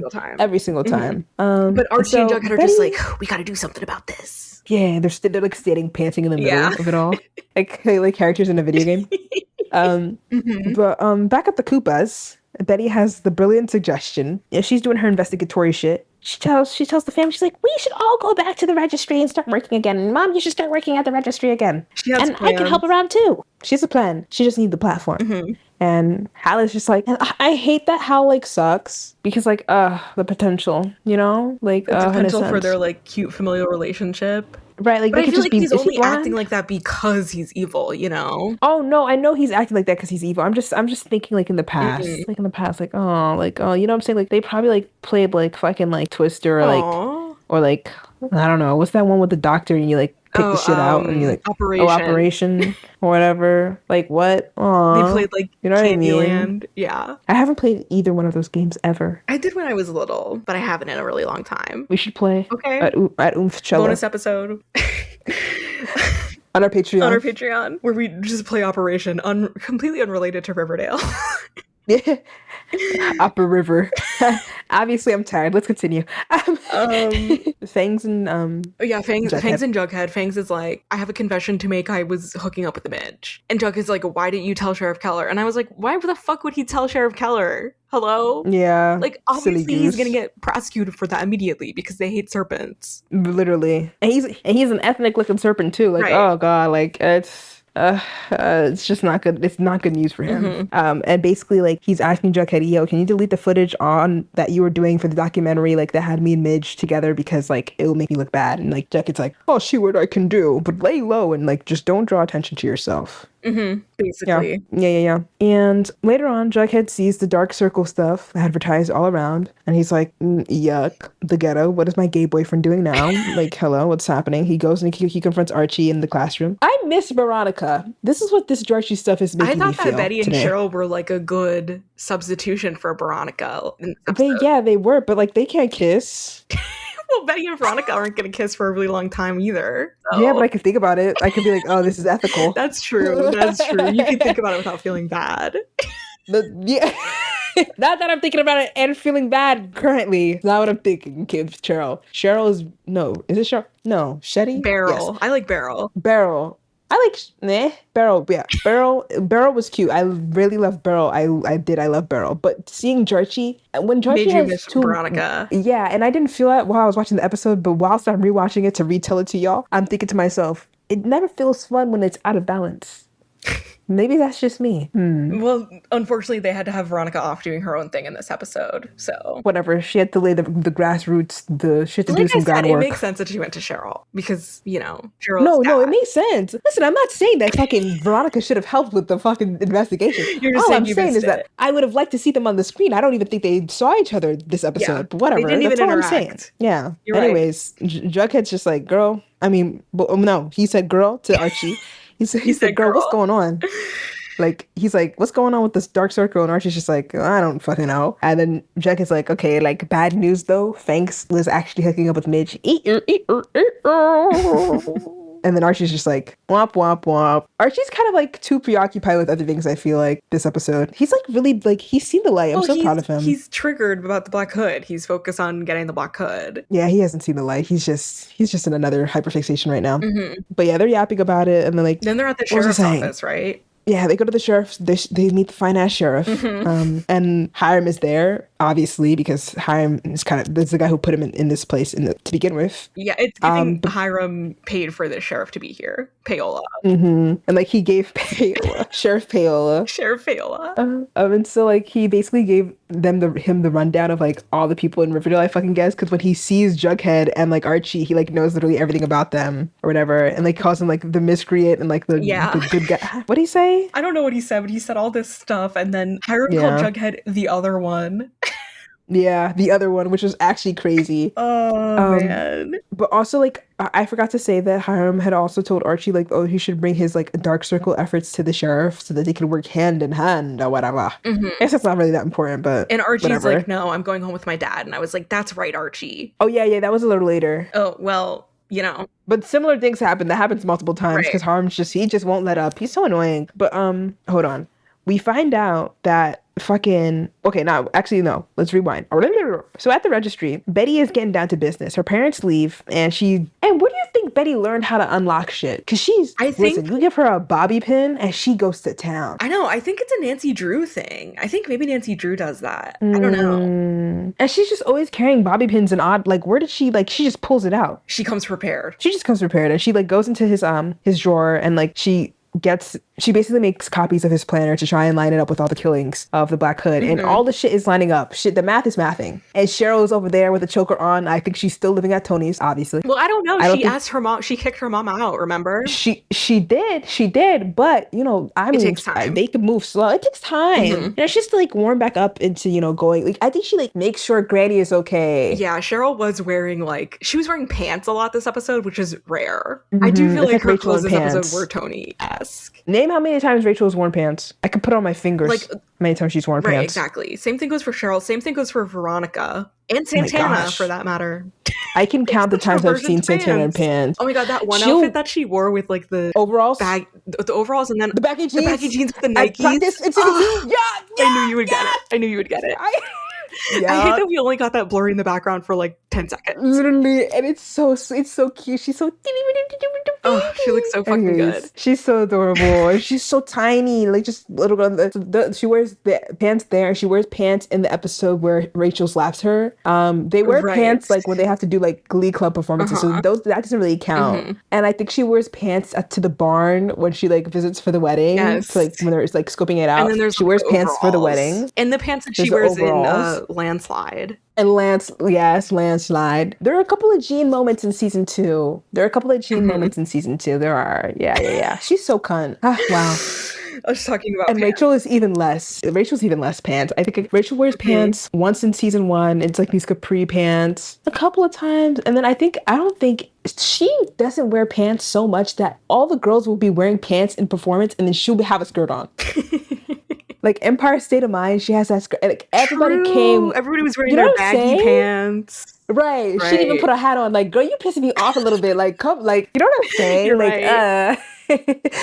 Even when she got continue. her glow up, she didn't wear pants. She didn't wear pants. What the That's fuck? crazy. I mean, Maybe listen. She look shorter. Yeah. I don't know. Anyway, in the beginning of this scene, Betty, Alice and Hal are like going to Pops, and Betty's like, "Oh, I'll stay back." And then she asks them to bring her back a tomato bisque, and Hal says, "And an orange freeze." What kind of combination is tomato bisque and an orange freeze? You just no, because you're thinking about it all wrong, Mama. You're thinking about it all too wrong. She's putting the freeze in the refrigerator. For later. She eats the bisque. She waits 10, 15, 20 minutes after drinking a cup of water. Then when she's gonna watch her little TV shows before sleep time, that's when she brings out the freeze. She's not a cuckoo meadow. Okay. I was just like, wow, those sound horrible together. But they do sound horrible together. And low-key, like maybe she had like a thing where she's like, oh, I'll only eat like orange and red foods. Like maybe she had a phase when she was a kid. Yeah, I could see that. I've seen it. She doesn't like chocolate chip pancakes. She seems like she's more of a fruit type of girl. Yeah. Yeah. Girl, you know? Yeah. There are people who really don't like chocolate out there. There really are psychopaths. I've met a couple. And if that's you, listen. What's wrong with you? I have nothing to say to you. Just kidding. I just need to know what it is. Yeah, you know? like, why don't you like it? Yeah. It feels like just one of those things that you like everybody. Like, I feel like there's got to be some type of chocolate that you like. There's so many different kinds, you know? Right. So many variations. So many ways to work around it. White chocolate, milk chocolate, dark chocolate, at different percentages too. Cacao. Nuts. Yeah. You know, nuts. Toffee, like with caramel inside of it. Right. There's so many. Did you have to sell the chocolate bars from school? Like sell them? Yeah, I did. Those were good as fuck. Bro, I never fucking sold the box. And then they'd have to make because I was a procrastinator as a kid. You were what? I was a procrastinator, so I would just have the box and they'd be like, oh, it's due, and then like then it's like honestly, I don't understand how those fucking boxes worked. Everybody in your school has to do it, and so then like all of the kids that lived in my neighborhood were also doing it, and it's like, how is everybody supposed to sell the box to the same people? And did they give you guys was it like the ducks? Did you guys do the ducks prizes? It was like ducks. I don't know if that rings a bell to you at all. That's not ringing a bell, but I also never finished it, so like I don't know what the prizes. I never did. Yeah, I was never up there. Yeah, selling chocolate duck prizes. Duck prizes. Okay, continue while I research. Okay. So yeah, she's explaining to Cheryl her findings. Betty's explaining to Cheryl her findings, and then the phone rings, and her dad. The phone rings, and it's Dr. Curdle, and he's like, "Hi, Mrs. Cooper," and then Betty like does an impression of Alice that was honestly pretty good. And yeah, it was good. I was like I didn't even. Like her. She does. It's what's that guy's name? Did you say his name already? Dr. Curdle. Dr. Curdle, which just unsettling name. Unsettling name, and also spoiler alert. For most of the show, we get Dr. Curdle Jr., which is his son. So I was like kind of surprised. I was like, Dr. Curdle, this is foreign to me. I'm so used to seeing Dr. Curdle Jr. He got the stomach virus. He had to cover for him. But we know that Alice has this deal with the coroner where like he'll like show her the dead bodies. Insane. This has been a thing since season 1. And so basically like, she's scared that it's going to be Chick because she did feed Chick to the wolves, aka the Black Hood. And so they pop out to it and he's like, you're not who I was expecting. And she's like, well, I have the money. And he's like, okay. And so they see the body and it's not Chick, and like they leave and she's having a breakdown, and like Cheryl's there for her and like rubbing her back and being like, listen, you're not a bad person, Betty. Betty's like, I'm an accessory to murder, and Cheryl's like, well, no. Yeah, she's like, well, no. She also says Chick is on a train back to Transylvania. He does look like he's from there. He does. Yeah. He's a spooky guy. But yeah, Cheryl was really sweet, and like, I think it's honestly, sweet. The grooming is low-key working. Like, Betty is convinced that she's like a bad person, and she's like, yeah, oh my god, it's working. And she's talking about the darkness in her. I'm like, girl, what the fuck are you talking about? Stop pissing me off. But I get it. I understand. She's just a girl. At the end of the day, she is just a girl being tortured. She's just a girl. But Cheryl's like, you need to confront your dad. Yeah, basically. And I was like, whoa, I don't know if I would tell my shorty to do that. I don't know if I would tell my go confront your dad, who we think is a murderer. Right. But you know what? These girls are fearless. And so Betty will go confront her dad later. But on the other side of town at Pops, what's his name? Jughead is talking to his dad, being like, yo, dad, we're kind of fucked. Fangs was fucking Midge. And then he's like, shit, that's crazy. Make Fangs lay low. There's nothing we can do about it now. And then we go back to the other side of town. Mm-hmm. Archie pops up to the crib. His worst nightmare. His dad got a letter. His dad got a fucking letter from the Black Hood that says, I didn't write this down. I'm finding it. Oh, you're next, sinner. Ooh. You're next, sinner. Girl, everybody's fucking scared. So now they're having a little mini town hall. It's Fred, the lodges, the sheriff, the kids. Well, they're basically just mayoral debate. Oh, well, not yet. Well, there's a mayoral debate coming up. Wait, but they're at Fred's house. Oh, right. Basically being right. Yeah. Okay. They're like, oh, like, we should cancel this. And like, Fred's like, nah, we shouldn't. Like, we can't. We have to be strong for the town and show them that we're not scared. Even Hiram is like, oh, we should cancel it. But I know he wants to cancel it because he just wants to cancel it. His fucking bitch ass. He think he's slick. But anyways, the sheriff is like, we'll keep it locked up and it'll be safe. Blah, blah, blah, blah, blah. Like, low-key, I don't remember what happens to this sheriff, but why do I feel like he ends up turning out to be a good guy? Did I lie? Or like, do you turning want me to to answer that? that? He doesn't, does he? He doesn't. I mean, he doesn't. I remember what happens with him, but I don't job. remember about him being good or evil or whatever. But I do feel remember like what happens to him. Like, I don't think Kevin's dad would have realized that there was like an opening that wasn't on any blueprint. I don't even think Kevin's dad would even looked at blueprints of buildings. Right. Do you know what I'm saying? Earlier on, Cheryl was like, let's go to the police because maybe the new sheriff has a brain. Like, so maybe he is good at his job. Like, maybe he is. But he could be. But he was treating the serpents so shitty, so. He was. Well. And he's in cahoots with Hiram, so. Oh, so Betty's back at home and she's talking to her parents and she's basically very like concerning things. Like if I were Alice, I'd be like, girl. And Alice, okay, talk about it. She's just like, I have a confession to make. The Black Hood has been calling me and I've been talking to him and I feel like I relate to him and there's this darkness inside of me. And Hal is like, I get it. I have the darkness inside of me too, Betty. I would have been so fucking freaked out. Right. And Alice is so fucking freaked out. Oh, okay. I would have called 911 so quick and had them like grippy socks real quick. No, what the fuck are y'all talking about right now? Y'all both feel the darkness? Are you guys planning to kill me? That's what I would think immediately. Like, are you guys using darkness as a metaphor for something else? Like, what are we doing? Like, what's genuinely happening here? And so that was weird. And there's a close-up shot on Hal's eyes. And this is when I'm like, this feels too obvious. Like if I were watching in real time, I'd be like, it's too obvious. He's obviously not the Black Hood, you know? And also his eyes aren't even giving Black Hood. No. They didn't even put contacts in his eyes. Mad lazy. Whatever. Freaking Riverdale High now. We're back at Riverdale High. Tony comes in, her only line. Her outfit was crazy though. Did you notice her outfit? Let me look at it right now. Hold on. And her hair. Hold on. This is a very memorable Tony look for me. This is kind of low key like Santana coded without the flannel because she doesn't do that. But without the flannel. That's the serpent edge. That's the serpent edge to it. But yeah, this is a cute fit right here. And I love the hair as well. Her little pigtails. Yeah, she's cute. Yeah, that's cute. But basically, like, somehow, some way, the video of Fangs and Midge talking on the documentary was like leaked and everybody has it. And now everybody like wants to kick Fangs' ass. But it's kind of like crazy because it's just like, how does this literally prove anything that he like, whatever. But anyways, it just now everybody knows. Was talking to Midge, but it's like everybody knew Midge. And everybody was talking to Midge that night. And so now like everybody's coming after Fangs. Like he gets like, there's like an overhead, Fangs Doherty, come to the principal's office now.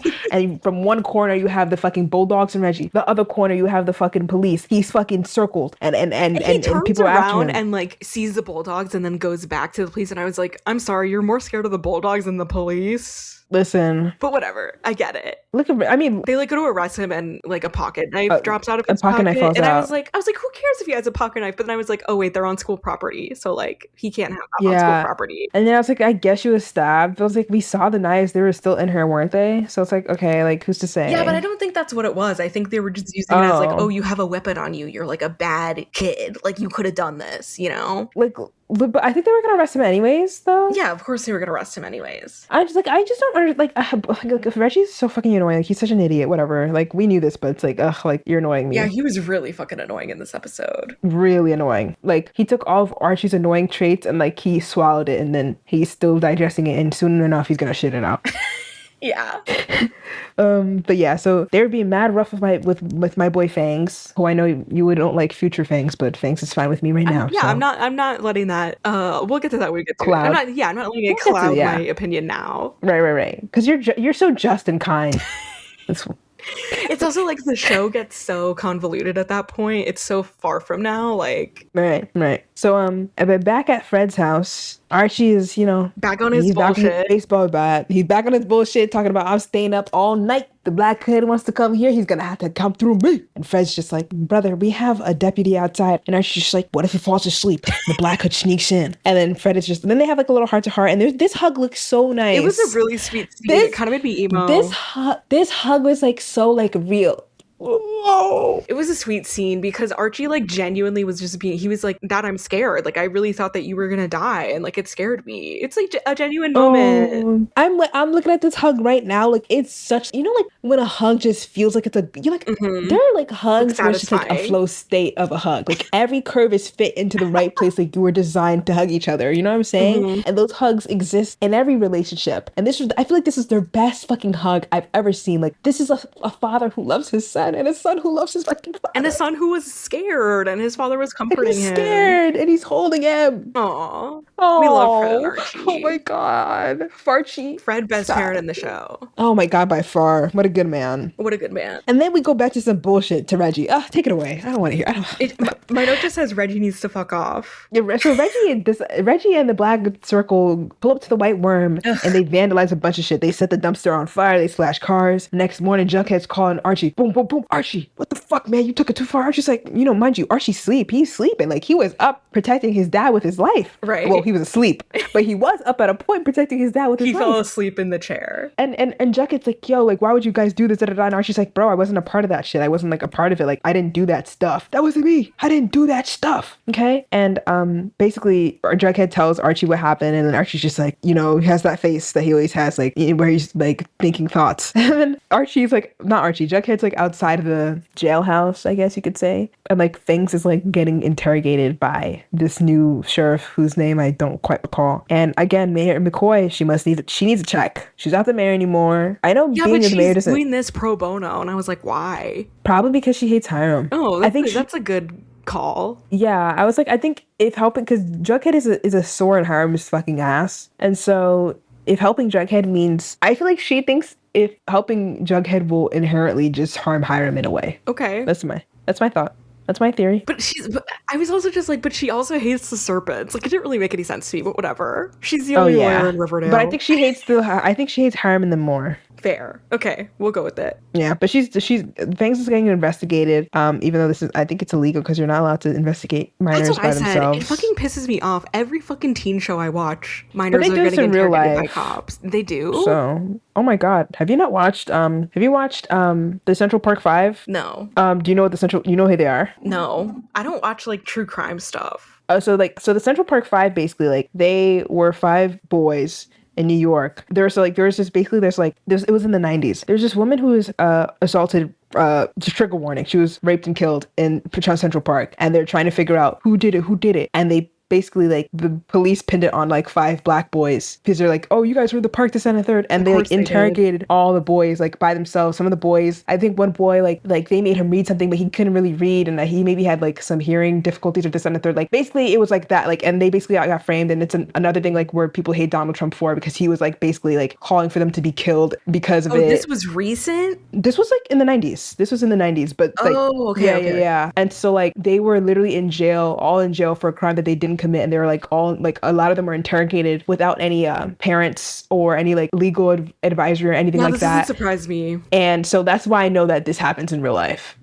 especially when they're black. Yeah, literally. And so basically they were literally in jail from like their teenage years, like, and they were like 14, 15, like they're like those ages, and they didn't get out until like their 30s or 40s, or no, not their 30s, like their 30s. And they only got out, like, some people got out a little bit earlier on good behavior, but the only reason why some of the final people got out was because the person who actually did it came across one of them in jail and was like, oh, what are you in for? And then it was like, oh, I'm in for this. And there was like, oh, that was actually me. And that's how they were able to, like... And that person was already in jail? Yeah, they had been in jail for another crime. But that was like years later. Crazy. What the fuck are the odds of that? But there's a movie, not a movie, it's a short series called When They See Us on Netflix. Ava DuVernay. Damn, it's so good. I bet my parents have watched it. They watch like every true crime they It's make so it good, but fine. also it's so fucking heartbreaking. The people who the actors who played them did such a fucking good job, but also it's such a hard binge. It's genuinely very hard to watch. It was in Mm, 1989 actually, so right before. But mm. yeah. Anyways, Wow, so that's crazy. yeah, I'm yeah. surprised the other person like actually confessed. I think it would just confess because they're already in there anyways. So I think they're in there Yeah. for like life or whatever. That might, yeah. So Okay. that's Okay. what happened. And this was a while ago. I don't know if I'm remembering all the details correctly, but that's basically the gist. But he was in jail with the other guy. Wow. Yeah, isn't that nuts? That's really Anyways, crazy. Donald Trump, you're going to hell. I mean, you already were, duh. He But low-key like created hell. man, he Like like literally he like all what are they called? The all 8 layers. How many layers are there allegedly? I think there's 7. Oh, all he added an extra layer. Added an extra layer, yeah. Yeah. Anyways, so but Mayor McCoy is like, you're not gonna say another. You're not gonna interrogate that boy, and whatever. She's basically telling Fangs about his rights, Hmm. that he doesn't have to fucking speak to the police about anything, and how you're in here because of like having a weapon and nothing else. Like they can't like pin this murder on you. Da da da da. So Archie, And he has 24 hours to charge you, or else you have to be yeah, let free. yes. I low-key wonder if that's real, because if that's real legal advice, it's good to know. I think it is. I don't know if it's 24 hours, but I know that there is a time Like a where it's limit. like, if they don't charge you with anything, they have to let you go. Know your rights, people. Know Hmm. your fucking rights. So at Archie's, presumably his garage or some place, I think it's his garage. Like the dark circle is meeting. My throat hurts, so I'm gonna drink water. May you take this part. My note just says, like, it's so crazy to me how Archie, like, how quickly Archie turned around because he's, like, yelling at everyone because he's like, how could you guys vandalize the white worm? And I'm like, Archie, literally, Archie, earlier in the season, you were the one who was vandalizing the South Side. Remember? Literally, and he had no problem. He had no problem doing it too. But now since he grew, he think everybody grew with him. But the gag Right. is that Hiram has been paying all of them. Yeah, And then that kind of Archie's like, gagged me. so gagged. And Archie's just like, you're getting paid? You know that you know that meme? Wait, you guys are getting paid? Yeah, literally. And it's literally that. And like, first of all, which means Kevin was getting paid because Kevin like face palms and is like, oh, like basically Archie, like Reggie's Or so Kevin knew stupid for about like, it. Because I don't think Kevin's actually, like, doing the Dark Circle stuff, but I think he knows about it. I think Kevin was there. I'm not gonna give Kevin the benefit of the doubt. I wouldn't be surprised. I'm just saying they didn't show him. Like, they've never shown him there. We don't necessarily see Reggie's Maybe face, he's but I know doing, it's like, that. another job. Nah, like, he was there. He was there. I know he was there. You know how I know he was there? Because we didn't even see Reggie's face and I knew it was him. Okay. The vibe of him was there. The vibe was Kevin no, was in they that did shit. show Reggie's face. It doesn't matter. I I don't don't know why care I'm if I didn't. defending Kevin. I don't care if I didn't see Kevin did that shit. Kevin did that shit. You know why I know he did that shit? He slashed tires. He did that shit. I'm telling you right the fuck The now. sheriff's son slashing tires? Yeah. Blasphemous. If it come, listen. I'm kidding. We already know he's on some weird timing. He's been just weird this whole season. His whole season he's just been off, just real off. I feel like Kevin Oh doesn't my have a gosh. character. He just is whatever they need for the plot. Like, And I don't like it. So now I don't Yeah. like Kevin. Sorry, Kevin. You're getting my sucks. lashings. I'm not a because fan. the writing is just not good for you. Sorry. Sorry, bae. But yeah. But basically, like Reggie's like, the dark circle's not yours anymore. It's mine. Hiram said it could have it. Literally, that's how the conversation goes. So back to our Shetty barrel. Betty is telling Cheryl, what the fuck is she telling Cheryl? She first of all, like, this scene opens up with Cheryl, like a close-up shot of Cheryl painting her nails, and I thought that it was like gonna be like a product placement, but it wasn't. So I was like, why did they show this? Like, why are they showing Cheryl painting her nails? She's serving cunt. She's serving cunt. Mm-hmm. Anyway, yeah, Betty calls her and she says that she found a bank statement from her dad that says that he's been still paying for his share BNB, even though he is living with them again. So they're like, ooh, maybe that's his serial killer lair. We gotta go check it out. Is that his serial killer? And if is that his serial killer lair? And if so, are we? What did she say? If so, please tell me we're breaking in. Silly goose. And so they decide to break in. I think she yearns for community. She does. And so they break in, and there's some spaghetti bits on the counter. Did you catch that? I didn't understand what it meant. Like SpaghettiOs, you know SpaghettiOs? Mm-hmm. It was like knockoff brand of spaghetti. Oh, that's all it meant? Brand of SpaghettiOs, yeah. Oh, okay. I thought it meant something more. I was like, did he use spaghetti alphabet to write a letter at some point? Oh my god. I was like, I used to love SpaghettiOs. Oh my god. I've never had them. I would eat them like every day after school, and I would eat them cold. I just bust open a can just and raw eat dogging them. them? Yeah, which is honestly so fucking gross now that I think of it. But, no, I was a kid. No. No. I was a kid. It's fine. You're a kid. Right. Right. Okay. And so they find. First of all, why are you guys touching everything? Oh, just bad. Like, just, I mean, Betty should know better. she's like solved how many cases at this point? And just still to this day, not doing shit right. But whatever. They're just touching everything and they find the Nancy Drew book that was used to make those fucking crazy letters from the first season. By the way, this is like a real book. I looked it up. Oh, you is can buy it? it. I know what I'm getting you for Christmas. From the 1970s. Ooh, the police. They're coming after us. They're coming after us. Ah. Okay. My voice is getting strained, so I'm going to try to protect it and speak at a higher register and not so much forcefully. Okay. And so we're back at, so basically Betty's like, gasp. You know? Gasp, this is the book that the Black Hood sent me that decoded his letter or whatever. And she got a call, but I don't know who this call was fucking from. Who was this from? It was from her dad. And he was like, oh, we're going to the debate. Do you want to meet us there? And she was like, oh, yeah, I'm just at Pops with Cheryl. We'll meet you there. Which, if he was real, he would have known that she would never be at Pops with Cheryl by herself under normal circumstances. Please. It's true. Right. Like, so at the debate. Yeah, now we're at the debate. They're at the debate. Hermione and fucking Fred are going at it. And they're talking about, Hermione's like, we put the new sheriff in place and he's already solved the fucking Midge case and Fangs did it and put that criminal behind bars. And then everyone's like, yeah, woohoo. And then Fred's just like, hold on, wait a minute. Wait till the court says something. Like, you can't, you know what I'm saying? Like, who are we? We can't just. Until proven guilty. Exactly. Like, what does that make us if we're just like, you know. And everybody boos him. I was like, booed him real bad. They booed him real bad. And then he started to control it, but then fucking Hermione Lodge. This was so evil. Was talking about like, oh, you're saying all this, meanwhile your son is running around with a fucking terrorist group, the Black Circle. He said your son started the Dark Circle. Meanwhile, she fucking knows that Hiram is paying them. Exactly. And mind you, I thought Archie would come into the mic and be like, that's a lie. Hiram Lodge is the one. I don't know if they'd believe him. Oh, they probably wouldn't, honestly, but it's fine. Can you hear me? Yeah. Can you hear me or see me? I can hear you. Do you know that sound? I don't think so. Oh my God. It's okay. It's fine. So they're doing this back and forth and like Hermione's like digging in and Veronica, her eyes like a hawk, she sees in the distance, whoosh, whoosh, whoosh, a dark shadow across far up in the rafters. And she's like, it's the Black Hood. It's the Black Hood. And she he pulls out this big ass like rifle and like just starts like free ball shooting and shit. And crazy. Like, Archie like tackles his dad down because he don't play. And then Betty's just like, what the fuck, the Black Hood? And she runs. I wanted to know what happened to Cheryl because she was sitting next to Betty. Like, where did she go when the shooting started? She stopped, dropped, and rolled. I've always thought about what would I do in this situation, and I've thought about like that we have to think about that. Isn't it fucking terrible? I was thinking about like maybe I just carry around like red dye on me at all times and just spear it on myself in the quick one. Like, can you imagine? This is the world we fucking live in. Anyways.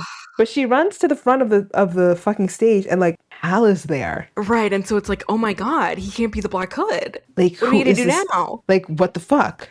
What are we gonna fucking do? Because even at this point, everyone put the theories down. Even wrong. I'm confused. Right. I was confused, but now everybody's fucking worried. Everybody's scared. They're talking afterwards, and like they're just like, "Yo," to the sheriff, like, "I thought you had this place on lock." And he's like, "Listen, there's a secret door that I didn't know about." Okay, and Hiram is just like, "Well, sheriff is like, I'm gonna go look for him," and Hiram's just like, "You should take Archie. He just looked the Black Hood right in the face. He could help you. Isn't that right, Archie?" And then Archie goes, "Actually, I think I'm gonna stay with my dad." You could tell Hiram didn't like it. I'm like, "Yeah, you punk bitch, because you can't control him anymore. Fuck you, Hiram." I felt real good. That felt really good. Okay. He's like, I gotta put all my eggs in the Reggie basket now. Right. In this idiot fucking basket. And you know what? Reggie might even be freaking worse, honestly. He is. He is worse. And so Archie decides to, choose his real daddy. And back at the jailhouse, Mayor McCoy is basically, telling them like, I think she tells them like Fangs. I mean, because look, like Jughead, like, because Jughead's like, oh, the Black Hood was just at the town hall, and so that means like, why is Fangs still locked up? And she says because the Midge thing and the Black Hood are being treated as separate cases, which I guess makes sense, but also not really. And not for nothing, Jughead low-key holding it down. Like, he's staying with Fangs in the jailhouse. Like, you kind of have to respect him in a sense. Yeah. That's a good guy in a sense. A little bit. I mean, he sticks by the serpents. He does. That's the least he always does the right thing. It doesn't, but I can appreciate when he does do the right thing. And so the aftermath of all this, we're at the lodges, and basically, like, Veronica's just like, yo, we should, like, stop all this. Like, we should, like, maybe mom should, like, take a break from, like, the campaign. Hermione is traumatized by this fuck. Like, she's literally crying. She looks gorgeous. Marisol Nichols, give her the award for this episode. She was acting down. Acting down. She looks good while doing it. She looked good, and I felt bad for her. I felt so bad for her. And this moment is when I was like, okay, so not only is Hiram evil, he's also like an abusive husband. It's in these moments where I'm like, oh, he's like a fucking abusive husband, which I hate. I'm like, I like it way better when Hiram and Hermione are like evil together. In accord. Yeah, exactly. Like, I don't like it when it's like... Hermione's the victim now. And I'm not a fan. I don't like it. I'm not a fucking fan at all. And neither is Veronica. Nope. And that's why she goes to Fred, because she goes to a real man. And she's like, I am endorsing, because Hiram is willing to put fucking Hermione's life on edge. Like, and mind you, Hermione can't even, Hermione is like, oh my, now you have to tell me, is she wearing a wig? Her hairline is just so fucking perfect. Her hairline is fucking perfect. It's crazy. Gotta be a wig. I don't think it's a wig. Bro, it's gotta be. Because it's like that, like, all of the time. It's just how you spell her name? Marisol what? Nichols? Where's she from? Oh, we searched this already. We always do this every fucking time. She had an interesting Wikipedia page, actually. I remember. Wow, what a person. She's done shit. Like, she just does stuff. Like, her hairline's just so fucking excellent. I just don't get it. It's wild. Like, how the fuck? Maybe she has, like, hair implants or something. Oh, like maybe what the guys go to Turkey to get. And that's what I'm always saying. You have to have a contingency plan if you're balding. If you're balding in front of my face, it's either you shave it all or you have like a plan. You can't just be in between. Okay, but pause. Okay, back to action. Yeah, so Hermione is like traumatized and Hiram's like tough shit, basically. Well, that's too damn bad. Essentially. Yeah, literally. And Hermione's like, you know what, your father's right. Like, she's just going along with it because she's afraid not to. Disgusting. Fucking Hiram, you fucking piece of shit. Yep. And so back at the Coopers, Betty has decided to confront her father. And she's like, well, I went to your fucking dirty bachelor pad and I found this Nancy Drew book.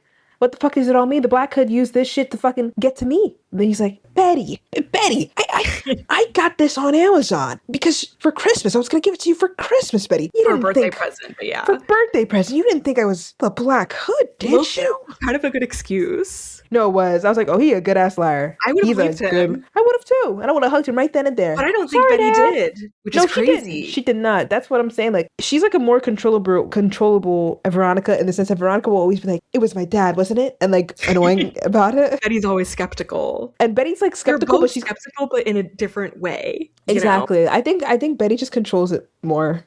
Yeah. But basically, Betty doesn't jump to conclusions as much. Yeah, that's what it is. That's what it is. And so Jughead goes home and he's like, I do think it's interesting that Betty said Cheryl and I were investigating, and Hal is like, oh, you were with Cheryl? Like, he clocked that she was with Cheryl, which makes sense because of how the episode ends. Right? He was like, oh, you were with Cheryl? Great. I'm gonna go kill Cheryl now, basically. When I tell you, you know how, like, you remember how, like, last episode I freaking forgot that the thing happened, and then you reminded me and I was like, gag. Yep. I forgot that happened and now I just gagged again. Because there's like a specific line of dialogue where he's like, oh, Cheryl? Like, he like specifically calls it out. Bro, fuck, bro. Hasn't she been through enough? Betty, like, you just had to mention Cheryl. Bro. And he was like, oh, that's interesting. I think she was trying to like, me. I guess she was like trying to like, it's like one of those things where it's just like, oh, more than one person knows about your fuckery type shit. Right. Like, so you shouldn't kill me because people will know, but now Cheryl's in the whatever. So Jughead goes to Big Daddy FP and he's basically like, yo, like, Fangs is in big trouble. Like, there's like fucking mob outside the sheriff's office that's trying to fucking kill fucking Fangs. Because he's like free to go, pretty much. And he comes, guess who's in the fucking corner? Joaquin from San Junipero. I gagged. Happy. I saw him and I was like, where do I know you from? And I said, oh, it's Joaquin. I love him. I think he's such a cutie. He's so cutie patootie. He is cutie patootie. I wish he were in the show more, but whatever. Does he come back after this? A little bit, briefly. Well, basically, his job is to basically help Fangs get out of the town, so that he can be safe and whatever. Blah, blah, blah, blah. Back at the fucking lodges, Hiram is being evil and manipulative and coercive / not coercive, but groomish to Reggie now. And he's basically being like, I'm gonna tell you some bad news. Fangs is getting out. And then Reggie's like, what? You would think Reggie and Midge were together. I know. You would think. We gotta do something about this. Like, what are you talking about? But like, basically Hiram is manipulating. And the way Hiram is phrasing it is like to make Reggie mad. Yeah, he's basically being like, you know, sometimes we have to take things into our own hands and like, you can't count on the court of law. You have to do things on your own. And basically sowing the seeds into Reggie's mind that like, yo, I should, you know, go kill that nigga. Yeah. And so, I mean, he's such a good villain because he's like so smart. But is he actually smart, or is he just taking advantage of kids who don't know any better? Right, that's the thing. It's like, could you do this with adults? Yeah, probably No, fucking not. probably not. Unless you have control over them, like your fucking wife. And yeah, so fucking hire him. He's being hiring me. And this is the scene where like this is when like Veronica comes to like the Andrews' house, and like she's like, I'm on your side, and her and like And now I'm Archie gonna like go fuck your son. hook up. Yeah. And she's like, thanks. And then next door, literally, Betty is like looking at the Black Hood's fucking hood that she still has. Meanwhile, And like Betty. the Nancy Drew book. Meanwhile, Betty, she's like taking care of real shit. You know what I'm saying? Like, and she's like, she calls her dad and she's like, I think we need to continue the conversation that we had earlier. So she did not buy his fucking excuse. She didn't buy it. And like now she's like letting him know, like, I didn't buy it. You know I didn't buy it. Let's have a real ass talk. Let's meet at where this all started, the town fucking hall, and get down to fucking business and talk our shit. And he's basically just like, okay, whatever. And so Archie gets a call after it's the post-coital slumber. He gets a call from Jughead, and Jughead's basically like, oh my god, like you gotta get down here and help. Like there's a mob, they want Fangs, and like we need your help, like da da da da. And like it's literally like mad heads outside, mad people outside, and it's literally only like 5 fucking people. Yeah. Serpents who can protect Fangs, and they're just like, there's unity and there's strength and unity. There's strength and unity. They're obligated to like, is this legal? Like, don't they have? No, the police are supposed to be escorting them out. Don't the police have to protect him? Yeah, they do have to protect him because they like you put him in this light to begin with. Like you put his life at fucking in danger. There's like a show that was like that was about that. Just like tough shit. Yeah, literally. And so they start leading him outside. They start leading him outside, and they're like going through the fucking mob. And then you see Reggie just looking just dark and just disgusting and upset. Cinematic. And very cinematic. And at the same time, Archie's like trying to make his. I was like, oh my god, Jarchi, because like he came. Jughead, you came, you called. Oh my god. Like wait, like no, 4 episodes ago they were terrible to each other. They really were, but like it's the toxic galley, I guess. I don't know. So Reggie's like walking through the crowd, and like you can tell he has a plan. And Archie can tell he sees like Reggie following them and like following like Fangs, and he sees the gun start to come out of Reggie's Letterman jacket. Where did he get a starts running after. And that's but low key, like Reggie gives like he has guns in the house anyway, so I'm actually like not surprised. Didn't Archie get one from Dilton Doily? So I guess maybe Reggie did too. I don't know. Headcanon. That could be as well. Headcanon. Where the fuck is Dilton? I don't know. He hasn't been here. Who cares? Oh well. Rip to him. But Archie starts running after him, and he tackles him. And as he tackles Reggie, gun goes off. Boom. I'm like, oh my god. I'm like, okay, hopefully it went into the air. Nope. Pan over to Fangs, bullet to the gut. Whoever shot Fangs has really good aim. In that entire crowd of people, it shot him directly in the stomach. I mean, we don't know yet, technically, right? Wait. Okay, I thought it was Reggie. Wow. This fucking gag. I was not thinking about that. So they shot him right in the gut. So what you want to do is transfer him immediately to the hospital. We want to get him into the OR. It's survivable, but he needs to go to the OR like immediately so that they can do an X-lap on him. Let's take a look. Let's take a look at his gut right now. Let's take a look. So this is like in the It's like right like in the middle of his stomach. Yeah, so this is like it's like the middle. It's like literally right in the middle because it's divided into thirds, three rows and then 3 columns, and it's like right in the center. It seems. I forget what's in there. Shit, they could have got his. Could the pancreas be around there? Regardless, that nigga needs to go to the OR right. immediately. So first of all, I'm overstimulated. By this point because this is happening, and at the same time, Betty is like setting up her like little seance at the like. Meanwhile, she's like setting up items. She has her gun. She has the code book. She has her composition notebook.